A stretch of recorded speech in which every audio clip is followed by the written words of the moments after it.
Hello guys, कैसे हैं आप सब। आशा करता हूँ आप सभी स्वस्थ होंगे, मस्त होंगे और तंदुरुस्त होंगे। मैं आज आपको हिमाचल प्रदेश के ज़िला किन्नौर का जो ड्राई एरिया है, पूह ब्लॉक का एरिया, उस एरिया में लोग किस तरह से खेती बाड़ी करते हैं, किस तरह से बागवानी करते हैं, कुछ जानकारी आप लोगों के साथ आज शेयर करूँगा। क्योंकि ये जो एरिया है ना, बिल्कुल ड्राई एरिया है। बारिश ना के बराबर होती है, बरसात तो यहाँ पर होती ही नहीं है। और ये जो ऊंचे ऊंचे पहाड़ हैं या फिर ढलानदार ज़मीन है या फिर ये खेत हैं, सब सूखे पड़े हुए हैं पानी की कमी की वजह से। उसके बावजूद भी लोग यहाँ पर फलों की बागवानी करते हैं, जैसे सेब, नाशपाती, बादाम और ये क्या कहते हैं कि खुमानी आदि की बागवानी करते हैं। तो जब पानी की इतनी कमी है तो यहाँ के लोग किस तरह से बागवानी करते हैं, आइए बताते हैं आपको। दूर पहाड़ियों के नीचे जो नाले हैं, वहाँ पर पानी का सोर्स होता है। तो लोग क्या करते हैं कि वहाँ से पाइप के द्वारा पानी लाते हैं इस तरह से,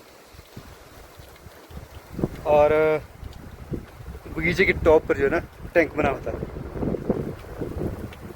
तो उस टैंक में पानी भरते हैं। जब ये टैंक फुल हो जाए तब इसको खोलते हैं।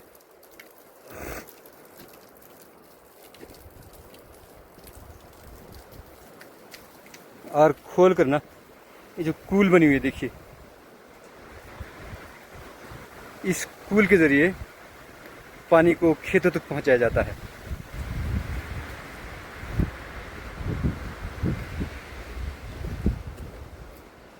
इस तरह से, और इस तरह से यहाँ पर तौलिए बने हुए देखिए।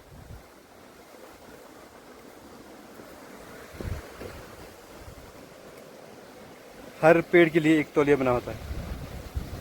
इस तौलिए को भरते हैं। इस तरह से इन पेड़ों और पौधों की सिंचाई की जाती है।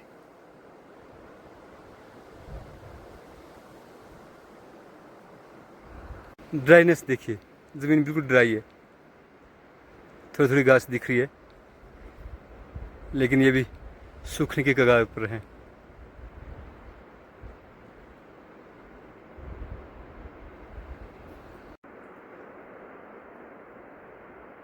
हिमाचल प्रदेश के जो दूसरे ज़िले हैं, जैसे ज़िला शिमला, कुल्लू, सिरमौर और मंडी आदि, वहाँ पर तो बारिश काफ़ी होती है। वहाँ पर तो पानी की कमी नहीं होती। वहाँ पर तो ना इस तरह से तौलिया बनाते हैं और ना ही इस तरह से सिंचाई करते हैं। लेकिन ये जो किन्नौर का ड्राई एरिया है ना, यहाँ इस तरह से सिंचाई करनी पड़ती है। जब हवा चलती है तेज़ तो पेड़ पौधों के जो तौलिए हैं, इनमें भी धूल उड़ने लगती है, बिल्कुल ड्राइनेस से। देखिए खेत बिल्कुल सूखे हैं। इस तरह के सीढ़ीदार खेत होते हैं।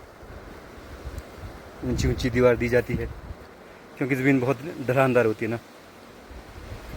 45, 50 या 60 डिग्री एंगल की ढलानदार ज़मीन होती है। तो उसको सीधा करने के लिए इस तरह से ऊंची ऊंची दीवारें दी जाती है।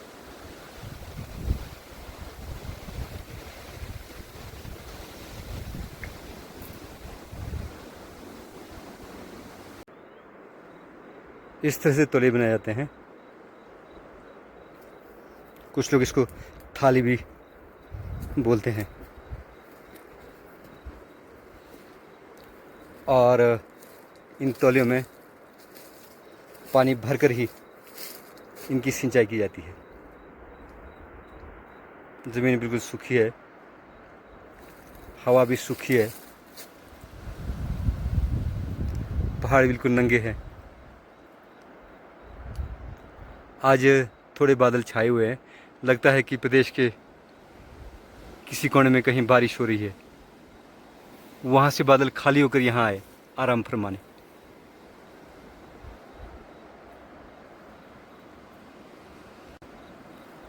ये जी चेरी के पेड़ हैं, क्योंकि चेरी के जो है ना पक्षी बहुत पसंद करते हैं, इनको छोड़ते नहीं बिल्कुल। और पक्षियों से बचाने के लिए ही ऐसे जाली से ढकना पड़ता है, हर पेड़ को इस तरह से ढकना पड़ता है।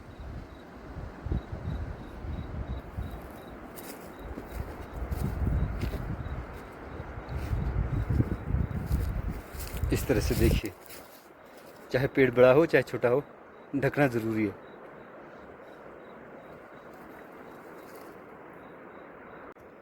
तौलिया तो खैर हर जगह बनाते हैं, चाहे ज़िला शिमला हो, ज़िला कुल्लू हो, सिरमौर हो, किन्नौर हो या फिर मंडी हो।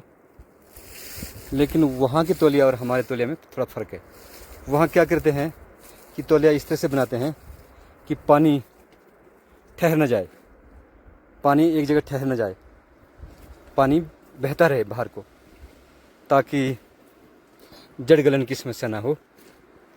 लेकिन हमारे इस ड्राई एरिया में क्या करते हैं कि पानी ठहरना चाहिए तौलिए में, तभी ये पानी जड़ों तक पहुंचेगा, क्योंकि बारिश तो होनी नहीं है, कहाँ से जड़ गलन होना। ऐसा यहाँ पर इस तरह से तौलिए बनाए जाते हैं और तौलिए में इस तरह से पानी भरते हैं।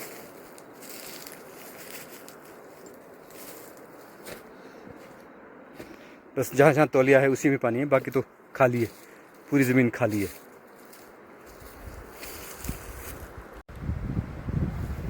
देखिए जी कैसे सूखे सूखे तौलिया हैं, बिल्कुल ही सूखे हैं। जब तेज़ हवा चलती है तो तौलियों से जो है ना धूल उड़ने लगती है।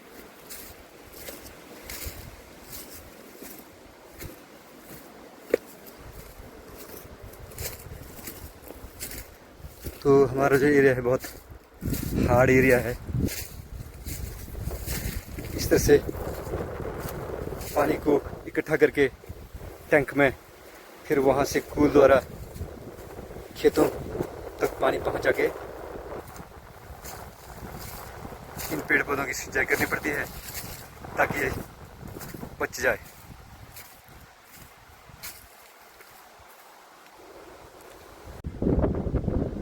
क्योंकि बगीचा जो है गांव से काफ़ी दूरी पर बना होता है। दिन में तेज़ धूप आदि से बचने के लिए लोग क्या करते हैं कि अपने बगीचे के साथ दोगरी बनाते हैं, जिसको यहाँ स्थानीय बोली में कुटिया कहते हैं। तो यहाँ क्या होता है कि दिन को चाय वाय बना के पी ली या फिर थोड़ा आराम फरमा लिया, कभी कभार खाना भी बना लिया। तो जो नेपाली लेबरर्स होते हैं वो भी यहाँ पर रहते हैं दोगरी में, तो हर बगीचे के साथ इस तरह की दोगरी बनाई होती है।